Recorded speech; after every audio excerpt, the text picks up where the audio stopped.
If you ask the average person what a soul is, you'll get a whole lot of... A soul. That's a hard question, actually. Whoa, so what is a soul? A soul is Can't really answer that right now. And even though people had a really tough time describing what a soul is, I couldn't find anyone to sell me theirs for $10. I mean, in LA, that almost gets you a whole cup of coffee. Do you have a soul and can I buy it? For $10? Nah. It's worth way more than that. $10 your soul? Would you sell me your soul for 10? 20. $10 for your little bitty baby soul. So a soul is this thing no one manages to describe, but knows is valuable in some way. We can't see it, taste it, or even prove its existence. But we won't sell it for $10. It just got me thinking, what the heck is a soul?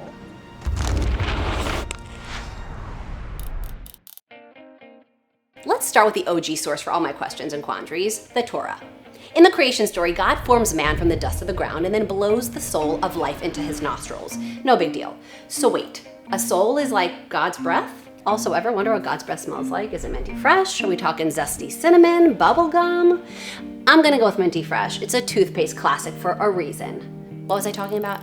Oh yeah, God, right. Okay, so the moment God breathed a soul into Adam, you know, aside from musing about God's breath, I really like this.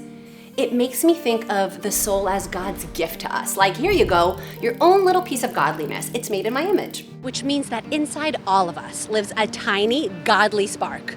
That makes all of us divine, darling. Absolutely divine. Wait, so we're all godly without even having to do anything?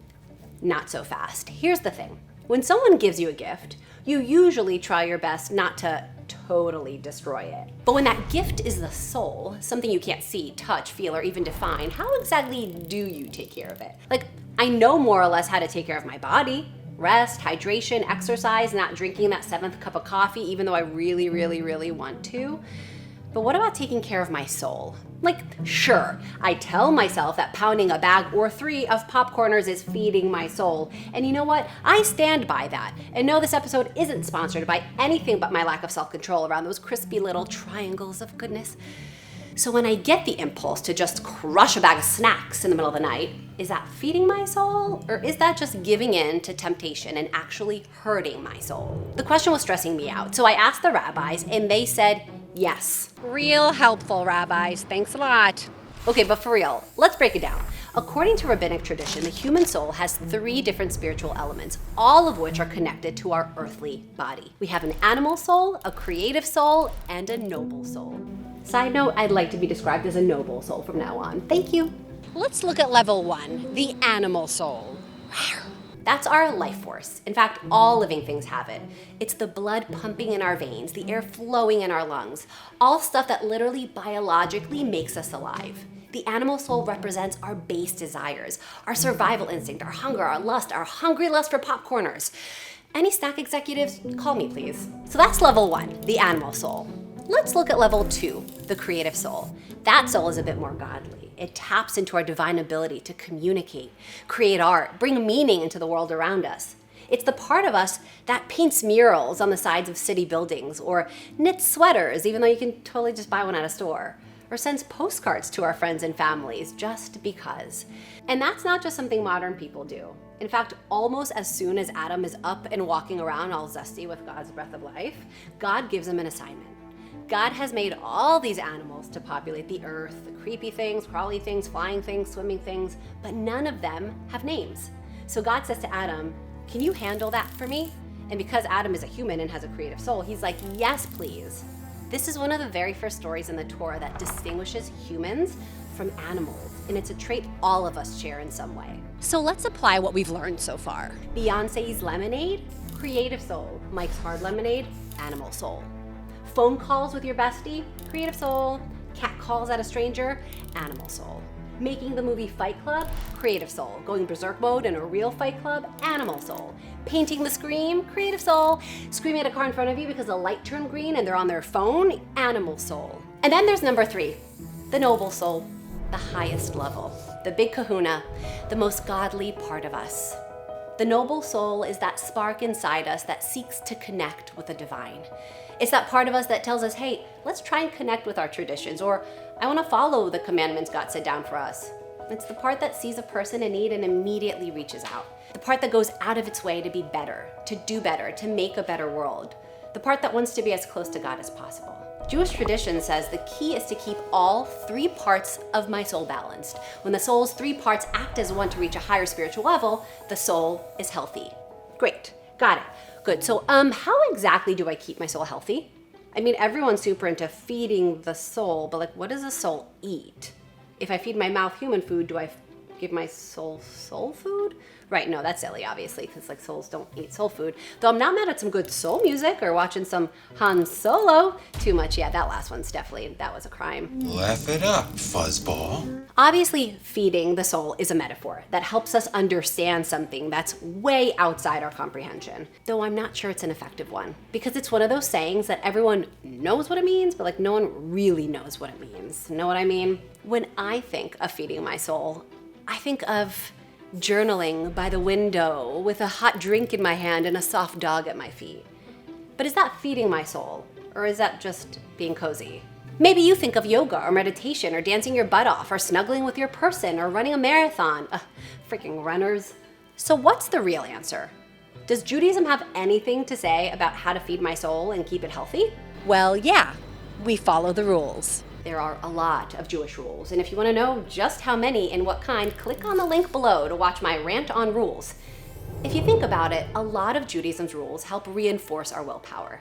They help us pursue our spiritual values even when we're really, really tempted not to. Basically, they help us listen to our noble soul instead of our animal soul. Look at the 10 Commandments, for example. They could honestly be renamed how to tell your animal soul to back off. Don't take what isn't yours, even if it's something really tempting. Don't lie, even if the truth is super inconvenient. Don't hurt other people, even if the light turned green and they're on their phone and you're super late.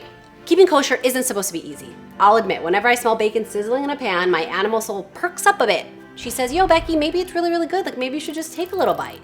But when I tell her to back off, I feel empowered. And my noble soul gets nourished. Same with fasting on Yom Kippur or settling for matzah pizza on Passover, though I do make a mean matzah pizza. But Judaism is more than just a list of no-nos for the animal soul. In fact, it's kind of the opposite. It's full of positive commandments too. Not just ways to deny the animal soul, but ways to nourish the creative and noble souls.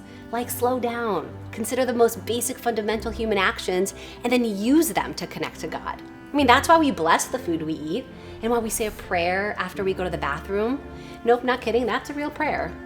And why when we wake up in the morning, we don't just roll straight into our cup of coffee. We wash our hands ritually as if we're saying, I'm preparing to serve you, God. We take a second to say the Modeh Ani prayer, which says, thanks God for giving my soul back. I'm not really sure where it went, but that's a whole other question. Judaism also gives us lots of visual reminders that help us find the holiness in everyday life, like a mezuzah on the door, or a yarmulke on the head, or Shabbat candles burning bright. These are like the Jewish equivalent of little motivational posters reminding us to take care of our souls and seek holiness. And then there's community.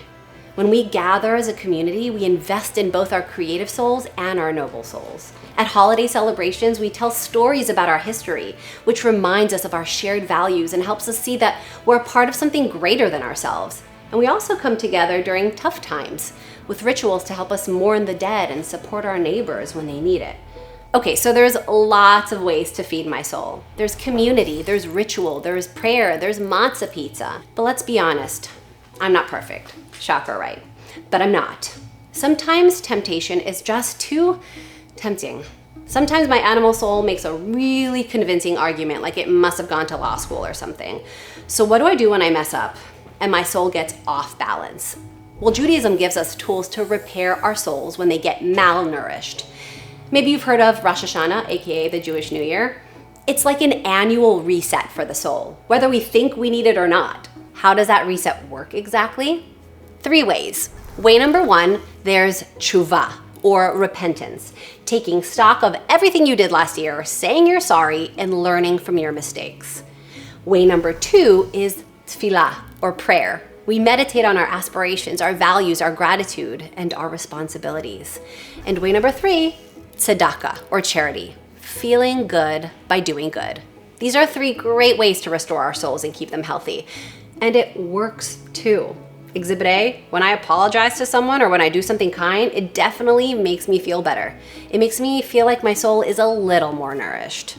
And want some great news? It's not all about the noble soul and following the rules either. According to Judaism, you gotta take care of your body too. The animal soul isn't all bad. It's a part of you that needs to be cared for in a balanced way. Self-care is good for your soul. So run your marathon, do your yoga, dance your heart out, and snuggle with your love. That's all part of it too. And I'm gonna get back to journaling by the window. Go on, get out. I'm feeding my soul.